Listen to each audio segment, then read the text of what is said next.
Ndiaye parce que dama wax ne ku def dara rek foog ñu wax la ko mu am boo xamante ne dafa nekk ci bos sant Ndiaye liggéey bi liggéey bu rafet te ma ne nekk infirmier yi nekk fii ci Ndiaye di liggéey ak ñoom ba war a wàcc liggéey bi jël liggéey bi nag jox ko Ami Ndaw Seck kooku mooy Abdourahmane Faye Pekos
de mission kookoy kan kooku mooy le directeur de Salif Ba waaw kooku mooy le directeur de Salif Ba kooku mooy sunu rakk Dieng Diouf mu ngi ci délégation waaye ba léegi dama ne xanaa doole ma wax ne dinaa fàttali femme Amazon de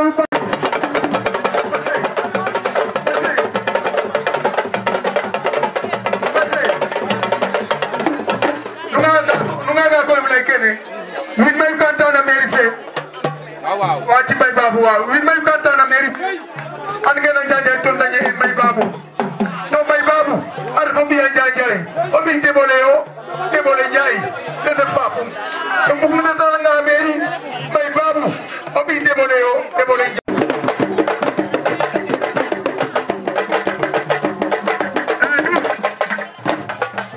comme délégation fe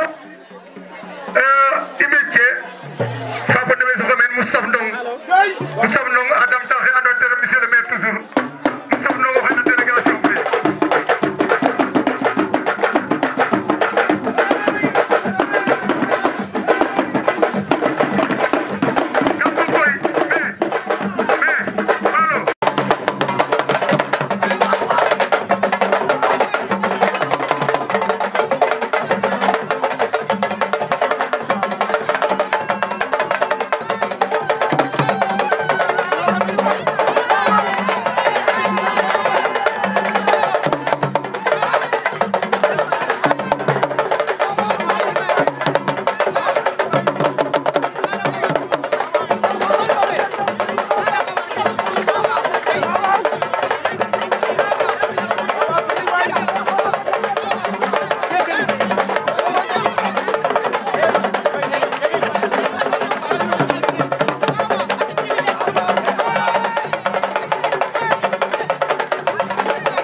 ñu leen di yëgal ne ICP yi nga xamante ne ñoo nekk ci poste de santé Fatick ñëpp muy Ndour di Darel di Folga di Darou Salam ñëpp teew nañ fi ku ci nekk sa ICP bi ñu toll. c'est que. Maire de la commune de Fatick, Monsieur le chargé de mission représentant le directeur général de la Banque Africa et l'ensemble de la délégation qui l'accompagne, Monsieur le représentant du médecin-chef du district de Fatick, Monsieur le ministre Ali Koto Ndiaye, Monsieur le représentant de Ndour Diouf Amadou Ndiaye Biche, Madame l'infirmière chef de poste de Fatick, Madame la sage-femme de la maternité de Fatick, notabilité coutumière et religieuse, chère population de Ndiaye. Mon nom personnel, la Banque of Africa et Aline Ndour Diouf, natif du quartier de Ndiaye, pour ce beau bijou, pour ce beau bijou de cette maternité. Monsieur le ministre, ces partenaires sont venus au bon moment, car la maternité de Ndiaye polarisait presque tous les quartiers de Fatick, mais aussi tous les villages environnants que sont Néran, Diobaye et Som. Donc, investir sur la mer est une œuvre de bienfaisance, car mourir en donnant la vie est une catastrophe. C'est pourquoi je réitère encore mes remerciements à l'endroit des partenaires qui ont œuvré pour ce beau bijou, mais aussi à l'endroit du maire qui a des grandes ambitions en matière de santé au niveau de la commune de Fatick, car il y a 2 jours, il a posé la première pierre à ma présence de la maternité de Darou Salam et de Ndour.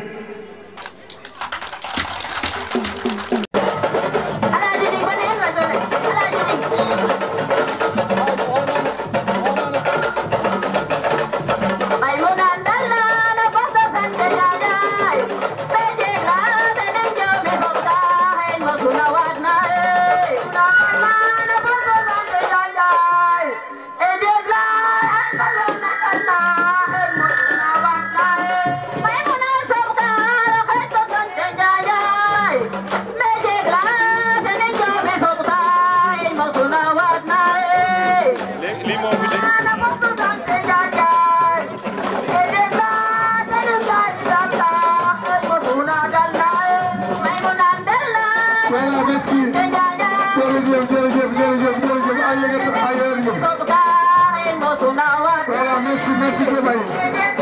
Merci Diobaye. Merci Diobaye. Merci, merci, merci. Merci.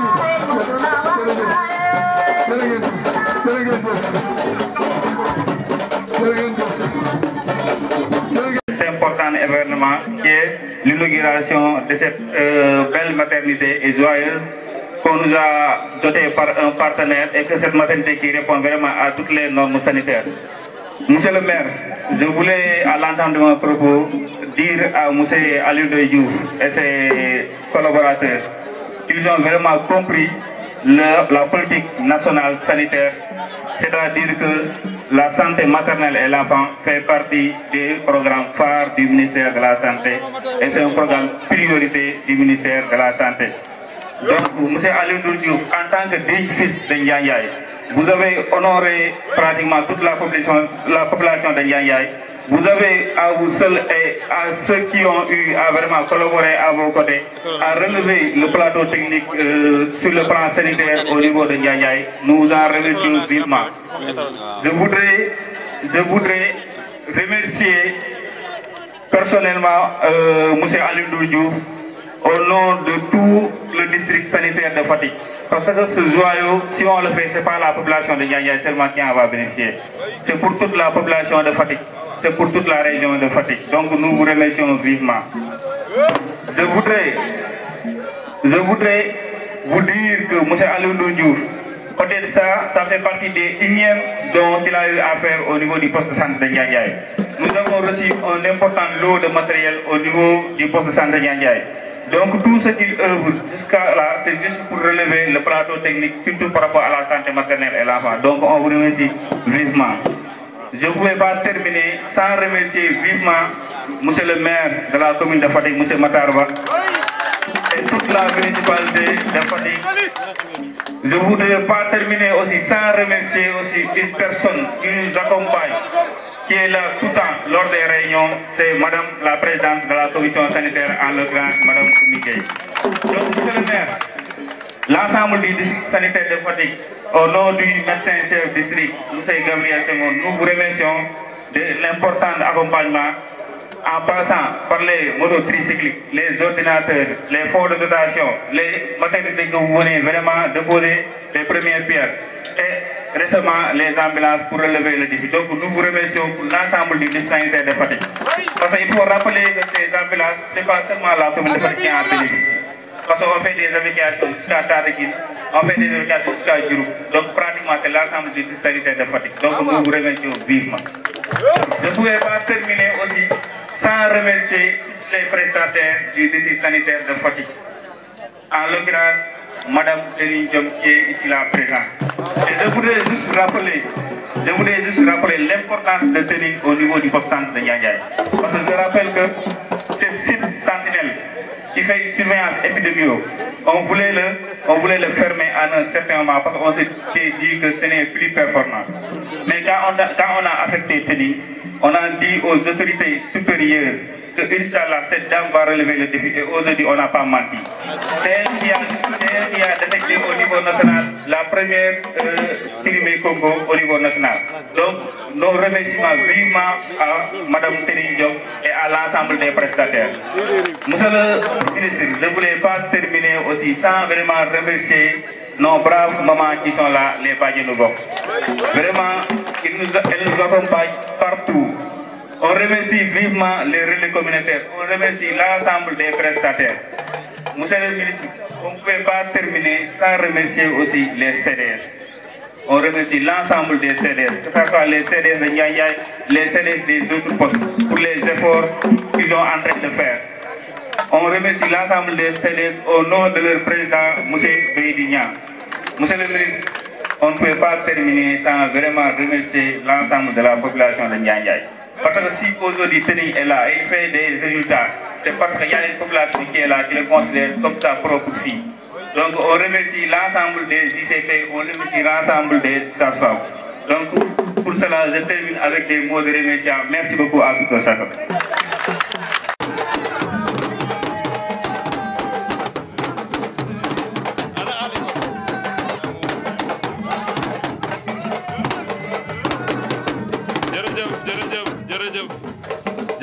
jërëjëf Joko Njal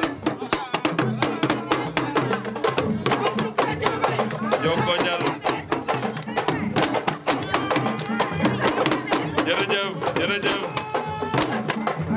Balo jërëjëf bëgg nag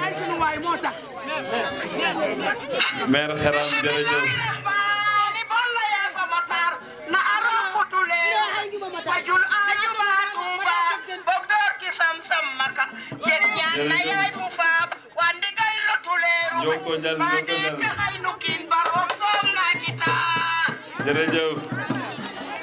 Merci beaucoup, ma grande sœur Aïda Diouf, monsieur le ministre Ali Koto Ndiaye, mon grand frère, monsieur Ndiaye Bis, monsieur le maire de Foundiougne, mon conseiller, mon cher grand frère. Je voudrais aussi saluer la présence de mon ami Tchémokho Ndiaye et mon frère de Foundiougne qui faisait tout de suite une démonstration montrant que c'était un fin politicien. Samadom Baye Foundiougne. Je voudrais saluer la présence des imams représentés par notre papa, Imam Faye. Saluer la présence des deux délégués de quartier, Ndiandiaye 1 et Ndiandiaye 2. Remercier mon jeune frère Ibrahim Fagnan Senghor. remercier les conseillers municipaux qui sont là. Je voudrais citer mon cher ami et grand frère Abdourahmane Faye, Pekos. Le trésorier du comité de santé, Babacar Faye, je voudrais aussi le saluer. Mais saluer particulièrement Madame Abi Diallo, qui est à la tête des Badianougor. Je compte beaucoup d'amis à Ndiaye. Je compte beaucoup de frères et de sœurs à Ndiaye. Raison pour laquelle j'ai décidé d'abandonner le discours que je devais lire. Je laisserai tout simplement le cœur parler. Parce que ce jour est un jour solennel et symbolique, compte tenu du contexte dans lequel nous vivons. Nous vivons dans un contexte où on a tendance à oublier la vérité, à oublier les bonnes actions et faire la promotion des mauvaises actions. Je voudrais saluer la présence aussi du docteur Sarr, nos collaborateurs, nos chers amis de la santé. Vous saluez, c'est saluer aussi la présidente de la commission santé de la mairie, Madame Oumigueï. Je me réjouis aussi d'avoir à nos côtés le représentant de la BOA, qui, à côté d'un digne fils de Fatick, quelqu'un qui nous a toujours servi d'exemple, Alioune Ndour Diouf. Alioune Ndour Diouf, je me rappelle, quand on faisait la 3e, il nous dépassait avec son véhicule. Tout le monde parlait d'Alioune Ndour Diouf, les étudiants. Mais Alioune Ndour Diouf aussi est avec les Serigne Dara pour faire apprendre le Coran. Alioune Ndour Diouf, comme je l'ai indiqué tout à l'heure, s'il m'avait demandé de lui passer le témoin, je l'aurais fait avec beaucoup de détermination et de plaisir. Parce que c'est quelqu'un qui n'a pas attendu d'être maire pour aider les populations. On peut faire confiance à quelqu'un comme cela. Et quand on vient à Ndiaye, on regarde le poste de santé. On ne peut pas ne pas avoir une pensée pieuse pour notre regretté Mbagnick Diouf, qui s'est toujours battu pour son Fatick. Quelqu'un que j'ai connu, comme je l'ai dit, Grand Ndiaye bis, quand on est devant, il faut faire attention. Parce que vous ne saviez pas. Étant élève, on vous suivait. On regardait ce que vous faisiez ici à l'intérieur de Fatick. Et nous avons essayé de faire la même chose. C'est pourquoi ce n'est pas un hasard qu'on se rencontre ici, aujourd'hui, dans ce contexte, pour montrer effectivement que l'utilité d'une personne, quand on veut être utile pour sa communauté, il faut initier des actions citoyennes désintéressées. Et je pense que c'est ce qu'Alioune Ndour Diouf vient de répéter avec ses partenaires de la BOA, et je voudrais, au nom de la population de Fatick, vous rendre un hommage mérité. Grand frère, dites à Alioune Ndour Diouf que nous sommes fiers de lui. Pas en tant que maire, pas en tant que ministre de la République, mais en tant que citoyen de notre ville. Parce que si tout le monde faisait comme Alioune Ndour Diouf, il n'y aurait pas de combat inutile dans cette ville. Il n'y aurait pas de divergence de point de vue. Parce qu'en réalité, ce qui peut intéresser Matarba, que je suis, c'est l'intérêt général. C'est de se mettre au service des populations. Et c'est ce qu'il a fait. Et vous l'accompagnez très bien. Je voudrais vous dire aussi que je suis fier de son épouse. Je sais les sentiments qu'elle a pour moi. C'est quelqu'un qui m'apprécie, qui est contente quand elle me voit à la télé. Et je n'ai pas encore l'occasion de la rencontrer. Mais je voudrais que vous transmettiez en tout cas nos salutations sincères à Madame Diouf. Pour revenir à cette cérémonie, je voudrais dire à Babacar, au-delà de ce qu'il a cité comme action de la mairie, j'ai tout de suite autorisé que le foncier là qui appartient à la mairie soit mis à la disposition du comité de développement, comité de santé de Ndiandiaye. Et nous allons poursuivre ces œuvres-là, accompagner Alioune Ndour Diouf, qui lui a toujours tendu la main et qui l'a toujours accompagné. J'en sais quelque chose. Nous allons continuer, Grand Ndiaye bis, avec vos conseils. Les conseils de mon frère, le ministre Ali Koto Ndiaye, et de l'ensemble des populations décidées à accompagner le développement de cette ville. Nous allons continuer la réflexion. Nous allons tendre la main à tous ceux qui peuvent nous accompagner à répondre positivement aux préoccupations de ces vaillantes populations. Je suis très fier de voir les Badianougor. Les Badianougor ont décidé de se mettre gratuitement au service des populations. Et Rogrek Nafia.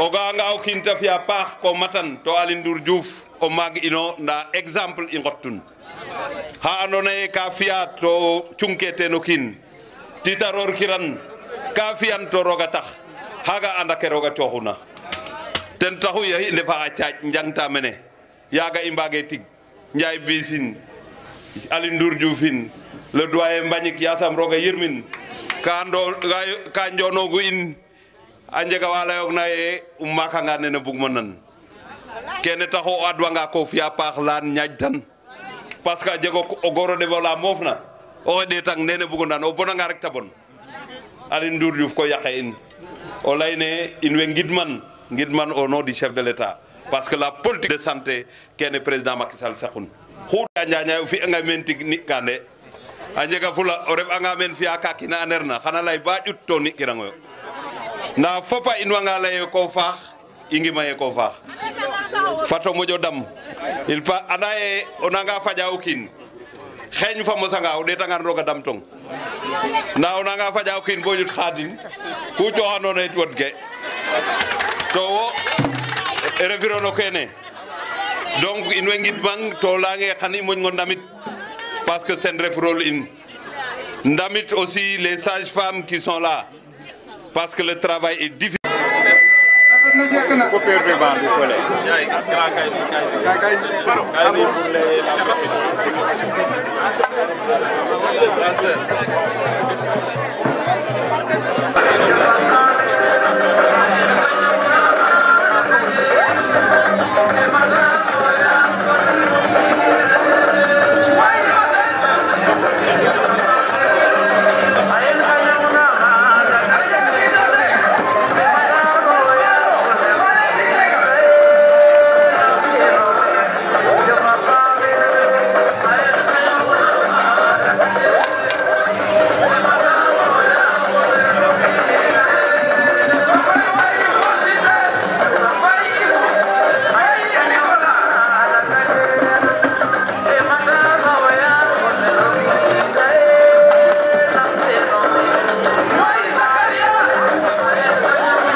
may remercier sama partenaire bi d'abord Alioune Ndour Diouf et aussi la BOA maa ngi leen di jaajëfal bu baax a baax vraiment ci appui bi ñu appuyé donc parce que y a de cela juste un an boo xamante ne ñu ngi doon réceptionné fii matériel d'une valeur de 12 millions donc mayoon ñu ay matériel yu bëri donc ci loolu mu ñëwaat encore ñu discuter ma ne ko man daal may nga ma matériel mais bëggaat naa maternité donc moom moo waral li tey yàggul dara moom itam mu construire benn maternité bu rafet donc macha allah donc ñu ngi koy jaajëfal bu baax a baax di jaajëfal tonton Aliou bu baax a baax a baax a baax donc ci lii mais aussi je ne peux pas terminer aussi sans remercier mon personnel donc en commençant par la sage-femme. Voilà, donc je ne peux pas terminer quand même sans remercier le personnel du poste de santé de Ndiaye. Donc en commençant par la sage-femme qui est à côté ici, Madame Maïmouna Ndiaye. Donc il faut me remercier bu baax a baax a baax a baax parce que kenn mënul dem sans mbooloo. Donc aussi remercier sama personnel bi ñeneen ñi maanaam les aides infirmières. Il y a aussi les matrones qui sont là.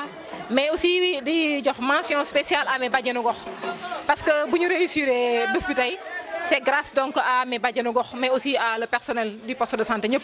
Donc ma leen di remercier bu baax a baax di leen jaajëfal bu baax a baax ci appui bi ñu appuyé mais aussi à la population de Ndiaye parce que suñu yegsee fii tey mën nañu wax ne population de Ndiaye moom moo tax parce que su ma ñemewul woon du ma fi toog ba liggéey ba am fi li ma fi am tey donc di leen jaajëfal bu baax a baax mais aussi mënuma pare aussi de remercier wu ma aussi sama comité de santé bi à chaque fois n'importe quel moment mais aussi à n'importe quelle heure saa yu ma leen soxlee fu ma leen sollicité rek donc ñoom ñëw nañu lépp lu ñu soxla tey bu suba ñoom ñu ngi ci biir donc ma leen di jaajëfal bu baax a baax a baax donc merci beaucoup.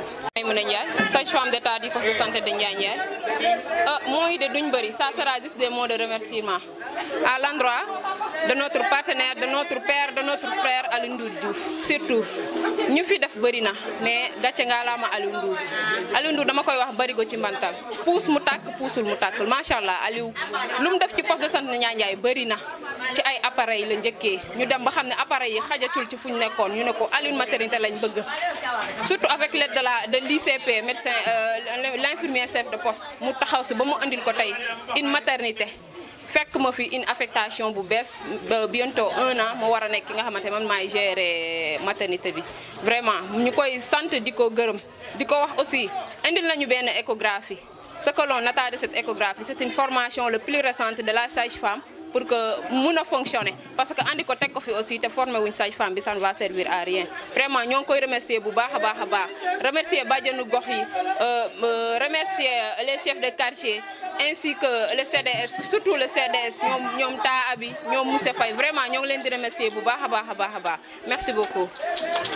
ngidma fop ngidma saate fe ngidma itama roog oxe andoona yee roog fo ten bo kene fop a fadiid meen ngidma itam a Aliou fe andoona yee wax deg ku faaxna a ɓisiidaan mene refee buleet koy i content teen a paax yaam a anda yee na saate fe rime a mbiño fi'a na saate fe a mbiño moƴo content itam yaam toujours oxey fa xa ɓiy saate fe ten a fi'anu presque hôpital ne fop ɗaayu teen i ngeɗa roog xeɗan roog a ɓaato wodum a ɓaat avancement a yoon fo katinum yitam a moƴo jeg katan a waago dimle a moƴo dimle fop yitam i ɗaaya daal i ngeɗa rek roog a moƴo o fog Fatick o fog a Njaay ndax i simna kiino kiin no gonum fo simangolum